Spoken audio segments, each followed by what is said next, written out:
This message is sponsored by Greenlight. With school out, summer is the perfect time to teach our kids real-world money skills they'll use forever. Greenlight is a debit card and the #1 family finance and safety app used by millions of families, helping kids learn how to save, invest, and spend wisely. Parents can send their kids money and track their spending and saving, while kids build money confidence and skills in fun ways. Start your risk-free Greenlight trial today at greenlight.com/Spotify. That's greenlight.com/Spotify. Hey, it's Ryan Reynolds here from Mint Mobile. Now, I was looking for fun ways to tell you that Mint's offer of unlimited premium wireless for $15 a month is back. So I thought it would be fun if we made $15 bills. But it turns out that's very illegal. So there goes my big idea for the commercial. Give it a try at mintmobile.com/switch. Upfront payment of $45 for 3-month plan, equivalent to $15 per month required. New customer offer for first 3 months only. Speed slow after 35 gigabytes if network's busy. Taxes and fees extra. See mintmobile.com. Good afternoon, guys, and welcome to the podcast. I've got Mark Gordon. He's from Charleston, South Carolina, one of my favorite cities. And he's going to talk to the audience of doctor, lawyer, dentist, entrepreneurs, high income, talk about from sales hopeful to sales led, talking about how founders can build a revenue engine that runs without them. It seems like all the people I've been talking to today around sales, so I'm really happy to have him on. Mark, welcome. Oh, thank you so much for having me. I'm really excited to be here, and hopefully I can share some valuable stuff with your audience. Yeah. And you're known by everyone as the Rebel CRO, and talk about your journey and how you built a sales empire. Yeah, so I started out a million years ago in the mortgage industry just as a loan officer. I did really well in that space, moved my way up, then raised some money, founded my own mortgage company, did that for about 5 years, had an exit there, which was great. And then was planning to move from New Jersey to Charleston, South Carolina, and have an easier life, maybe open a small little mortgage company, do something like that. I got recruited to help somebody else who had inherited a 30-year-old mortgage company called Princeton Mortgage. But the company was dormant at that point. They wanted to build a big national lender, but they were doing about 10 loans a month. And so I joined that team, and we helped them scale to becoming one of the fastest growing and larger mortgage companies in the country. And we did that with a lot of success. And then after that, the COVID era of the mortgage industry died down, and decided, hey, I really enjoy building businesses and helping other people build businesses. And so I wanted to take the skills I learned in building these big companies and help small, medium-sized businesses grow and really nail their go-to-market strategy around messaging, lead generation, sales, and the technology that supports it all. And so as I taught thousands of loan officers and realtors how to sell over the last 20 years, I think a lot of those same things will apply to your audience here today. Yeah, really fascinating. And we're going to talk about AI. And so one thing talking about is why your marketing isn't working and how to fix it in 30 days. Yeah, it really depends on what type of marketing that you're doing. And I would say, let me ask this for your audience, is most of your audience doing lead gen the old fashioned way? Or are they doing brand marketing? Where are they getting most of their business from in your experience? A lot of them are they have private practices, the doctors. So they're either on social media. A lot of them have blogs, websites. They capture email addresses. Some of them are using paid ads, SEO, Google. So that's the gist of it. So one of the things that, I think really applies from my lessons in my space is that when you're in a commodity business, right, you have to be able to differentiate yourself regarding messaging in a very unique way. And so if you're just an optometrist and you're competing against a bunch of other optometrists, how are you going to position yourself and talk about what you do in a way that resonates with people and is different? And so when you're the Rebel CRO, and that was authentic to me and my brain, it's something that people would call me a rebel all the time when I was going to work, is that we would meet somebody who was in that space and, okay, what differentiates you from other doctors? What would your patients say about you? What would your colleagues say about you? And then really what we would want to do is we would want to create a subcategory inside of optometry where you could then own that space and talk about yourself in a different way that really resonates with your potential patients. Interesting. Next question I have for you is once they get their target niche and their target clients, how do they build a sales motion that works without them? So say that to me again, ask the question one more time, because once they have their target market and they know what it is, how do they build that sales motion? Yeah, a lot of these a lot of these, for example, the doctors, they get their, let's say they're the optometrist that specializes in a particular type of glasses, or how do they build that sales motion or systems that they can scale and build sales that works without them? What I would be focused on in that space is, what is something that you could give away, from an example of information or something that's useful, or some sort of a test, maybe using AI to see what these glasses would look like on you. But then in order to get that free thing, you have to provide some sort of information that you can capture. So we want to capture a phone number, an email address, some other social media, so that we can reach back out to that person and convince them to come in for something else maybe that's free, right? And so we want to walk them through that sales process and, cool, try this free AI feature, come in for a free consultation. And then once they're there, that's when you're going to really build your sales motion. You also want to make sure that when you have that data captured, that you're building out flow systems. In other words, you need to be sending information out on a weekly or biweekly basis that is promoting what you do and keeping yourself in front of that person. So on the day they're ready to hear that information and make a decision, you're the one they saw last, because ultimately that's how people are going to most of the time choose what doctor to go to. Most people are probably not choosing on who they think is the best doctor. They're either getting a referral or they're going with whoever they saw most recently. And you want to make sure that you're that person. Interesting. And so what are 4 systems that every founder needs to scale? So the 4 systems that we really focus on in helping anyone scale in any industry is messaging, lead generation, sales, and technology. And so the technology is never going to be the solve, but it is the thing that can make all those other 3 systems work really well together. And so in this space, it's really, how do I get messaging out there that makes somebody know instantly what makes me different and attracts them to me, so they can either feel safer or more optimistic about what the outcomes of that experience of working with you as a doctor would be. And then how do we work on lead distribution? So you mentioned paid ads, you mentioned SEO, social media, but I still think a lot of people find their doctors through referrals. So how do you make an experience for people where they're comfortable giving out your information? How do you make it easier for your patients to offer you up as a referral? And then once you capture that information, your sales process needs to be about getting that person to come in and sit down for that consultation, because there's very few people that are going to go to 4 different consultations with 4 different doctors. Most people are just looking to feel safe and feel like it's somewhat affordable. And if you can provide that experience to someone once they're in front of you, they're usually going to go with you. Interesting. A follow-up question I have for you is, like, for example, my typical audience, that the doctor in private practice, and he or she is just running around doing everything. And basically, if they leave for like a family vacation, or if they leave, their business stops. And so we talked about building sales that works without them. But let's say they have all these systems in place, and then their team, like, they go away, and then their team still can't sell their product. What's going on? Again, I think it really comes down to understanding the exact numbers of that business and understanding what the cost benefit analysis is of having coverage. Certainly, you want to be able to have collateral in place that allows somebody to learn a lot about that process, but it doesn't really matter, right? If you're selling a $30,000 plastic surgery procedure, no one wants to buy that from somebody on your team. And so ultimately, it's also not an emergency, right? So they can wait till you get back from your trip. I often think that it's funny. When I'm trying to teach people how to sell mortgages, I often use the doctor as the example of, like, how I think loan officers have it wrong and doctors have it right. When you're a doctor, it's not, if someone doesn't get an appointment with you today, it doesn't matter. I can't get an appointment with a doctor today. Usually if I call, I can be whatever. It's like 4 weeks from now, 6 weeks from now, but people still want to go to a doctor that someone recommended to them, and they want to go with somebody they think is going to do a good job. In other industries, I see people that are so worried about urgency all the time. And so here's actually the best way I would explain it.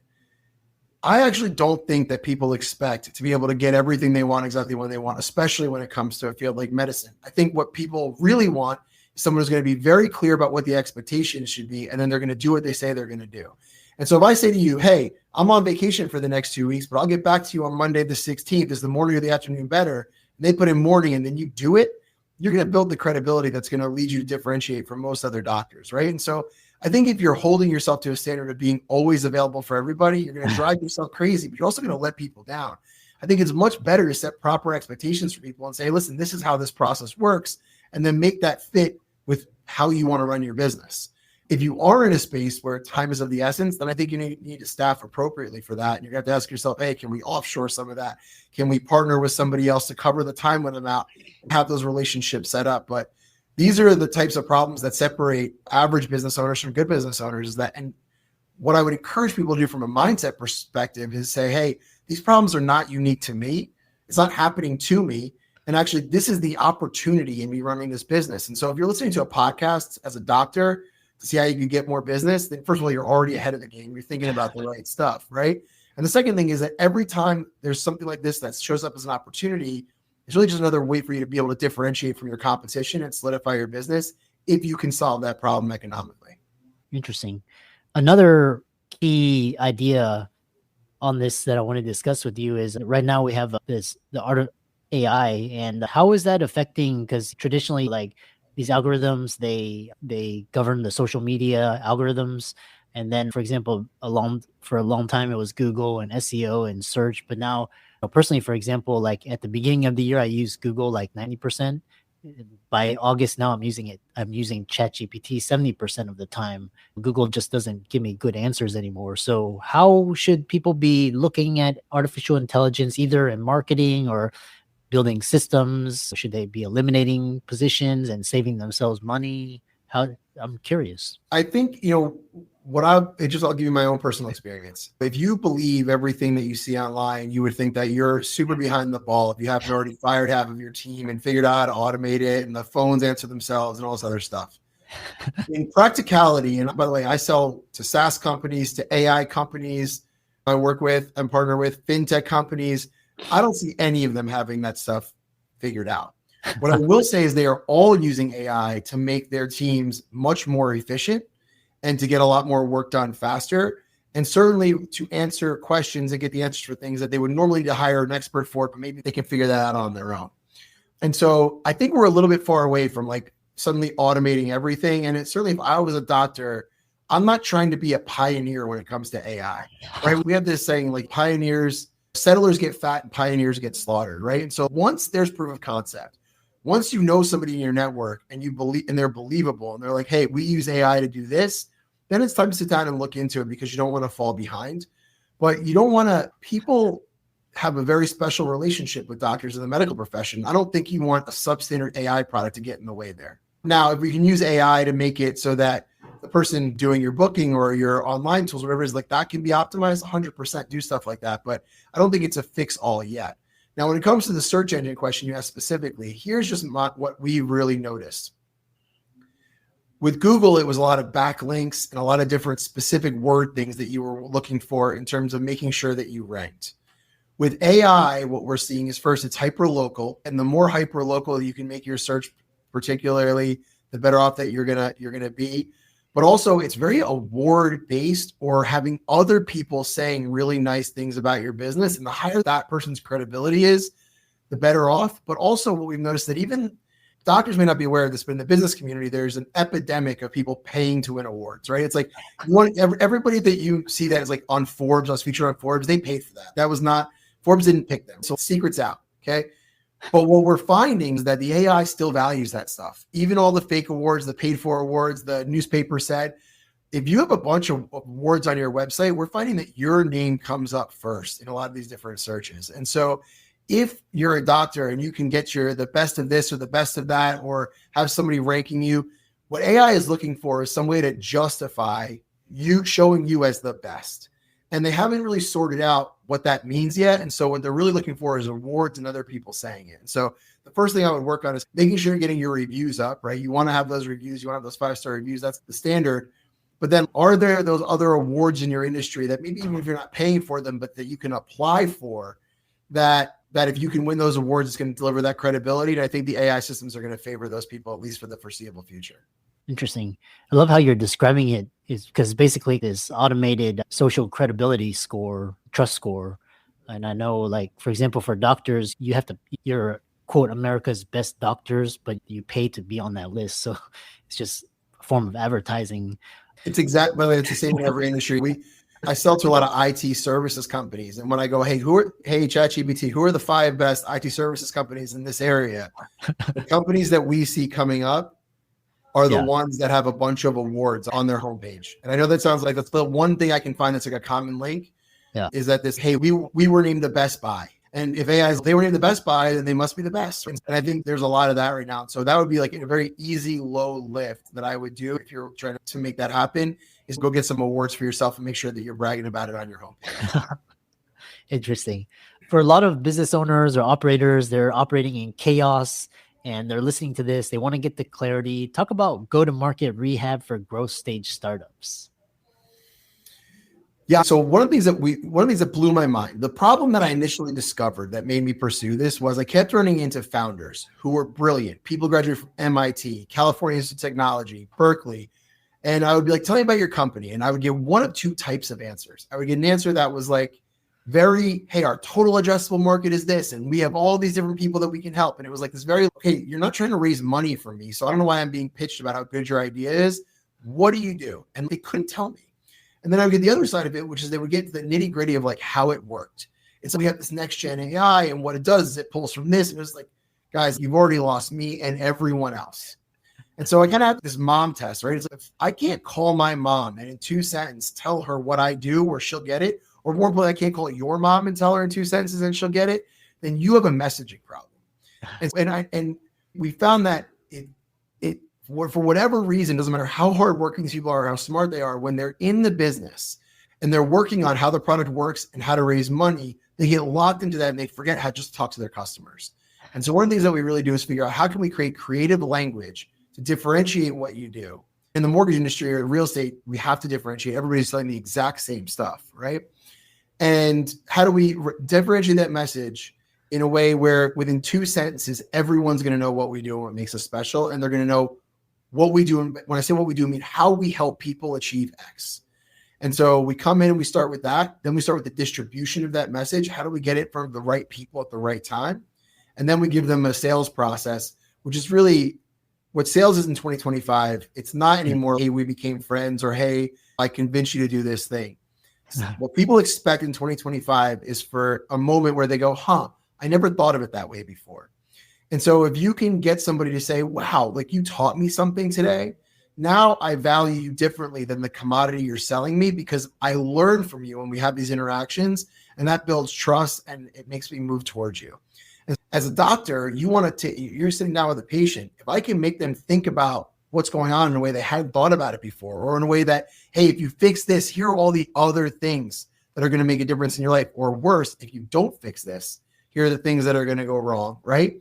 Now, all of a sudden, if I go, wow, I never thought of it that way before, and you go, cool, well, good news, I have the fix. Now I'm buying that fix from you. And so sales in 2025 is how can you give somebody that moment of, I never thought of it that way before. Because once you do that, you're getting that sale almost 100% of the time. Wow. How can people connect with you and follow you on social media, reach out to you, and learn more from you? Yeah.